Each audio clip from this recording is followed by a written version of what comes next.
Lipatan to the max! Umpisa pa lamang ng taon, tila ginugulat na tayo ng mga balita dahil nag-iinit na naman ang walang sawang lipatan sa mundo ng volleyball dito sa Pinas. Malalaking pagbabago sa roster, mga hindi pagkakaunawaan sa kontrata at nakakagulat na mga lipatan ang ginulo sa parehong UAAP at PVL.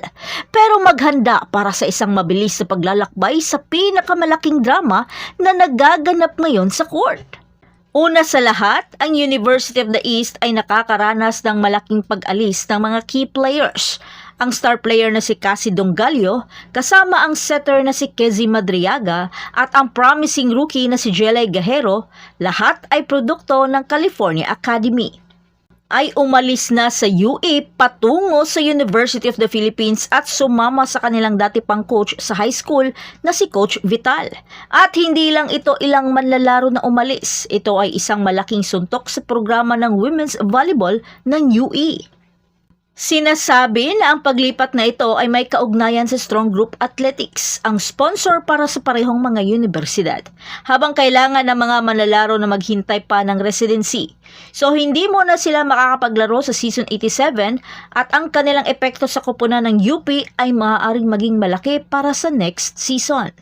Bagamat ang rookie season ni Dongallo sa UE ay nakakabilib, nakakuha ng record na bilang ng puntos para sa isang freshman.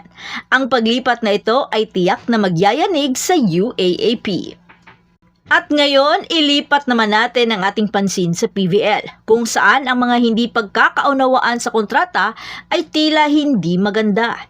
Sina Ces Molina at Rere Meneses, ang mga star player para sa Signal HD Spikers, ay maaaring maging huli na nilang laro para sa koponan. Ang kanilang mga kontrata ay malapit nang matapos at iniulat na tumanggi sila sa mga alok ng pag-renew upang ituloy ang mga oportunidad sa ibang bansa. Pero sa isang larawan, nakita silang magkasama with Alohi Robbins Hardy na nagkaroon din ng problema sa kontrata. Pero ito ba ay isang hudyat ng pagkakaroon ng isang reunion sa kanilang dating kapitana na si Rachel Andakis at ang libero na si Jet Janela? Ano sa tingin nyo? Ngunit narito ang mainit-init na balita. Ang mga patakaran ng PVL ay nagbabawal sa mga manlalaro na maglaro, lalo na sa mga nag-end of contract sa kalagitnaan ng komperensya na agad na sumali sa ibang kupunan. Pero ito ay naglalagay kay Molina at Meneses sa isang mahirap na posisyon. Kung mananatili sila sa PVL, kailangan nilang umupo sa natitirang bahagi ng komperensya, kahit na ang ibang mga kupunan ay sabik na mag-sign na ng contract sa kanila. Samantala, ang Signal ay isinasaalang-alang ang legal na aksyon na nag-aangkin ng mga paglabag sa kontrata. Ang sitwasyong ito ay nagpapakita ng mga komplikado ng mga kontrata ng manlalaro at mga regulasyon ng liga. Ang mga pangyayaring ito ay nagpapakita ng dinamiko ng volleyball sa Pilipinas. Nakikita natin ang matinding kompetisyon para sa mga nangungunang talento, mga komplikadong negosyasyon sa kontrata at ang epekto ng mga patakaran ng liga sa pagdalaw ng manlalaro.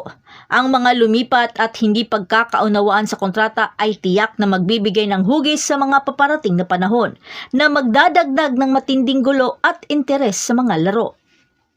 Kaya manatiling nakatutok, ang drama ay malayo pa sa pagtatapos. Patuloy nating subaybayan ang mga pag-unlad na ito at para bigyan ka ng pinakabagong mga update. Ano ang iyong mga saloobin sa mga pagbabago sa volleyball na ito? Ipaalam mo naman sa amin sa komento sa ibaba at huwag kalimutan mag-like, mag-subscribe para sa mga karagdagang mga balita sa mundo ng volleyball. Hanggang sa muli! Ali, I'm sorry. Naisip ko lang, help you move on. Move on from what? From everything that's keeping you from moving on. Stop acting like you know my pain. Stop acting like you own it. Hindi ikaw si Celine, and you will never be Celine. Back to position in 1, 2, 3, 4, and 5. Sige. Pag ganun nyo, pwede pang gumalaw ng konti.